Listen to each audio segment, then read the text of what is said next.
आजकल बहुत सारे फाइनेंस इन्फ्लुएंसर आपको इतनी ज्यादा टिप्स देते हैं कि आपको पैसे कहाँ इन्वेस्ट करने चाहिए ज्यादा से ज्यादा रिटर्न बनाने। और कुछ फाइनेंस के इन्फ्लुएंसर कुछ ऐसे एप्स भी प्रमोट करते हैं जो बिल्कुल इलीगल हो सकती है, फिर भी आप लोग उसमें पैसे इन्वेस्ट कर देते हो सिर्फ ये सोचकर कि आपका जो इन्फ्लुएंसर है वो आपको कभी धोखा नहीं देगा, जो कि एक बिल्कुल गलत चीज है। इसलिए आज की इस वीडियो में हम ये डिस्कस करेंगे कि कौन से 7 इन्वेस्टमेंट ऑप्शंस ऐसे हैं जिनमें आपको पैसे इन्वेस्ट गलती से भी नहीं करने चाहिए, वरना आप अपना रिटर्न कमाना तो बहुत दूर की बात है, अपने जो खुद के पैसे वो भी डुबो दोगे। सबसे पहला इन्वेस्टमेंट ऑप्शन जिसमें आपको दूर रहना चाहिए वो है रियल एस्टेट में ओल्ड फ्लैट्स। बहुत से लोग पुरानी बिल्डिंग्स में ये सोचकर फ्लैट्स खरीद लेते हैं कि सस्ते में फ्लैट्स मिल जाएंगे और हम बाद में ज्यादा में बेच देंगे, पर ये भूल जाते हैं कि जो पुरानी बिल्डिंग्स है और फ्लैट्स है इनका भी डेप्रिसिएशन होता है एक समय के बाद, और कभी भी पुराने फ्लैट्स आपको बहुत ज्यादा एप्रिसिएशन नहीं दे सकते। तो इन पुराने फ्लैट्स में इन्वेस्ट करने से अच्छा है कि आप कोई नए प्रोजेक्ट में पैसे इन्वेस्ट करो, वहां पर आपको आपका एप्रिसिएशन भी अच्छा मिल सकता है और आपका जो रेंटल यील्ड है वो भी आपको ठीक ठाक सा मिल जाएगा। दूसरा ऑप्शन है जिससे आपको दूर रहना चाहिए वो है active large cap mutual funds. अब लार्ज कैप म्यूचुअल फंड्स की कहानी कुछ ऐसी है कि इन टोटल सिर्फ 100 लार्ज कैप स्टॉक्स है मार्केट में। अब इन 100 लार्ज कैप स्टॉक में से हर म्यूचुअल फंड में करीब 80% स्टॉक्स जो है वो सेम ही होते हैं।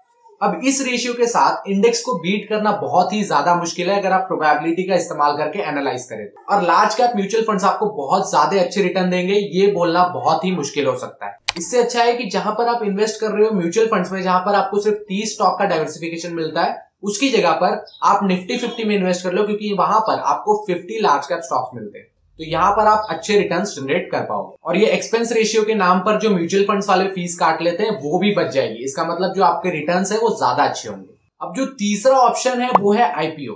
अब आईपीओ सुनने के बाद बहुत से लोग थोड़े से शॉक हो गए होंगे, लेकिन आप खुद ये सोचकर देखिए कि कोई कंपनी अगर आईपीओ लिस्ट कर रही है तो आप किस बेसिस पे उस पर इन्वेस्ट कर रहे हो। ना ही उस कंपनी का कोई डेटा है पहले से स्टॉक मार्केट में, और ना ही उस कंपनी के बारे में आप ज्यादा अच्छे से जानते। आप अगर इन्वेस्ट कर रहे हो तो सिर्फ लोगों की बातें सुनकर और भेड़ चाल में हिस्सा लेकर। और आपको ऐसा क्यों लगता है कि कोई भी कंपनी अगर आईपीओ के साथ आएगी तो वो अंडर वैल्यूड होगी? क्योंकि अगर कंपनी कोई भी चीज अपने मार्केट में उतार रही है, जैसे कि प्रोडक्ट या फिर आईपीओ, तो उस पर कंपनी प्रॉफिट जरूर कमाना चाहती होगी। और आईपीओ के केस में भी ऐसा ही होता है, कंपनी चाहती है कि वो ज्यादा से ज्यादा पैसे रेज कर पाए। उसकी वजह से कंपनी बहुत सारे मर्चेंट बैंकर्स और ऐसे प्रोफेशनल्स की जो टीम है उन्हें हायर करती है अपने जो फेयर वैल्यू उसे बढ़ाने के लिए, और इसका खर्चा भी करोड़ों में आता है।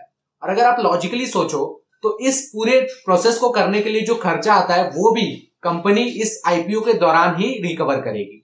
इसकी वजह से कभी भी आपको भेड़ चाल में चढ़ के इन्वेस्ट नहीं करना चाहिए, आपको खुद का एनालिसिस लगाना चाहिए। और अगर किसी कंपनी का आईपीओ आ रहा है तो उसे आ लेने दो, उसे अपना परफॉर्मेंस दिखा लेने दो, उसके बाद उसमें इन्वेस्ट करो, ताकि आपके पास एक शॉर्ट डेटा भी हो उस कंपनी के बारे में। इसके बाद का जो इन्वेस्टमेंट ऑप्शन जो बहुत सारे इन्फ्लुएंसर्स अच्छे से प्रमोट करते हैं पैसे लेकर सिर्फ अपने फायदे के लिए, वो है peer to peer lending apps. ऐसे बहुत सारे एप्स आपको आज के दिन में मार्केट में देखने मिल जाएंगे जो आपको प्रॉमिस कर कि आपको 12 से 15 या फिर 18% तक रिटर्न्स दे देंगे। लेकिन आप खुद ये सोचकर देखिए कि ऐसा कौन सा बिजनेस मॉडल है जो आपको इतने ज्यादा रिटर्न्स जनरेट कर दे रहा है। इन एप्स का जो बिजनेस मॉडल है वो टोटली डिपेंड है ऐसे लोगों के ऊपर जिन्होंने बहुत सारे लोन डिफॉल्ट किए। अब खुद ये सोचकर देखिए कि अगर आपको कोई ऐप 12 या 15% का रिटर्न दे रहा है तो वो आगे कितना परसेंट रिटर्न कमा रहा होगा? Almost 30%, right?